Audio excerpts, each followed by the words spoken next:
നമസ്കാരം. ഷീബ മലയാളം ക്ലാസ്സിലേക്ക് സ്വാഗതം. നമുക്ക് കണ്ണൂർ യൂണിവേഴ്സിറ്റിയുടെ സെക്കൻഡ് സെമസ്റ്റർ പാഠപുസ്തകത്തിലേക്ക് കടക്കാം. BA സെക്കൻഡ് സെമസ്റ്റർ ആണ്. ആഖ്യാനവും ആവിഷ്കാരവും എന്ന പുസ്തകത്തിലെ മൂന്നാമത്തെ മോഡ്യൂളിലേക്കാണ് നമ്മൾ കടക്കുന്നത്. മൂന്നാമത്തെ മോഡ്യൂളിൽ ജീവചരിത്രങ്ങളാണ്. അപ്പൊ ഏതെങ്കിലും വിധത്തിൽ അറിയപ്പെടേണ്ടതായ വ്യക്തിയുടെ ജീവിതത്തെ മറ്റുള്ളവർക്ക് മനസ്സിലാകുന്ന വിധത്തിൽ അവതരിപ്പിക്കുകയാണ് ജീവചരിത്രം. അപ്പൊ ഡോക്ടർ KM ജോർജ് അദ്ദേഹത്തിന്റെ ജീവചരിത്ര സാഹിത്യകൃതിയിൽ ഇങ്ങനെ പറയുന്നു: കഥാപുരുഷന്റെ മാനസിക വളർച്ചയും വ്യക്തിത്വത്തിന്റെ പ്രത്യേകതകളും വായനക്കാരന്റെ ഹൃദയത്തിൽ ശക്തിയായി പതിക്കത്തക്കവണ്ണം അയാളുടെ ബാഹ്യപ്രവർത്തനങ്ങളും ആന്തരിക പ്രവണതകളും ക്ലാസ് ഉപകാരമായ രീതിയിൽ, അതായത് മനുഷ്യരുടെ ബാഹ്യവും ആന്തരികവുമായ നന്മകളും അവരുടെ ജീവിതത്തിലെ പ്രശ്നങ്ങളും അവരുടെ ജീവിതത്തിലെ പ്രവണതകളും ആവിഷ്കരിക്കുന്നതാണ് ജീവചരിത്രം. അപ്പൊ ചരിത്രത്തോട് ഒരു ഉറച്ച അഗാഢമായ ബന്ധം പുലർത്തുന്ന ഒന്നാണ് ജീവചരിത്രം. അപ്പൊ അയാൾക്ക് ഒരു വ്യക്തിയുടെ ജീവിതം, അയാൾ സമൂഹവുമായിട്ടുള്ള ബന്ധം, ഇതൊക്കെ ജീവചരിത്രത്തിനകത്ത് ചർച്ച ചെയ്യപ്പെടുന്നുണ്ട്. ലോകത്തിലെ തന്നെ ആദ്യത്തെ ജീവചരിത്രം ഗ്രീസിലുണ്ടായ പ്ലൂട്ടോർക്കിന്റെ ലെവിനാണ്.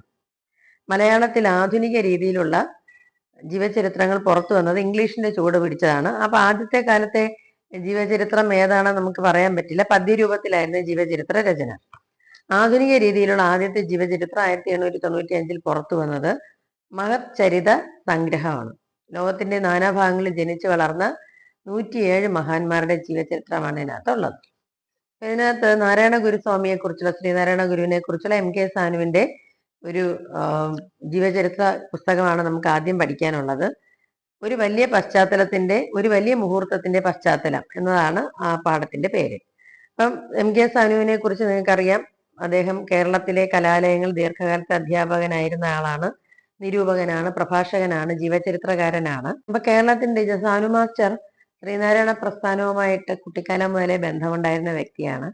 അതുകൊണ്ട് തന്നെ ജീവചരിത്രത്തിൽ എഴുത്തുകാരന്റെ ഭാവനയല്ല കൂടുതൽ നിൽക്കുന്നത്, സ്വന്തം അദ്ദേഹം കേട്ട് പരിചയപ്പെട്ട അനുഭവങ്ങൾ തന്നെയാണ്. അപ്പൊ ഒരു ആരാധനാ കേന്ദ്രത്തിൽ നിന്ന് മാത്രമേ തന്റെ കർമ്മ പരിപാടികൾ ആരംഭിക്കാവൂ എന്ന് ശ്രീനാരായണ ഗുരുവിന് ഒരു ചിന്തയുണ്ടായിരുന്നു. അതുകൊണ്ടാണ് അദ്ദേഹം അരുവിപ്പുറത്ത് ഒരു ആരാധനാലയം സ്ഥാപിക്കുന്നതിനെ കുറിച്ച് ഭക്തന്മാരോട് പറഞ്ഞത്. അപ്പൊ ആ വർഷം ശിവരാത്രിയിൽ ദേവാലയത്തിൽ പ്രതിഷ്ഠ നടത്തണമെന്ന് അദ്ദേഹം തീരുമാനിച്ചു.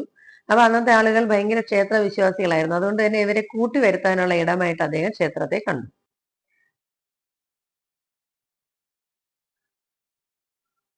അപ്പൊ സ്വാമികൾ നല്ലൊരു ഭക്തനാണ്. പക്ഷെ സാധാരണക്കാർക്ക് വെറുതെ ഇരുന്ന് പ്രാർത്ഥിക്കാൻ പറ്റില്ല. വിഗ്രഹം കണ്ട് അതിനെ ആരാധിക്കുന്നതാണ് അവരുടെ രീതി. ഇത് അർത്ഥമില്ലാത്ത ആചാരങ്ങളും അനുഷ്ഠാനങ്ങളും അദ്ദേഹം ഒരിക്കലും അംഗീകരിച്ചിരുന്നില്ല.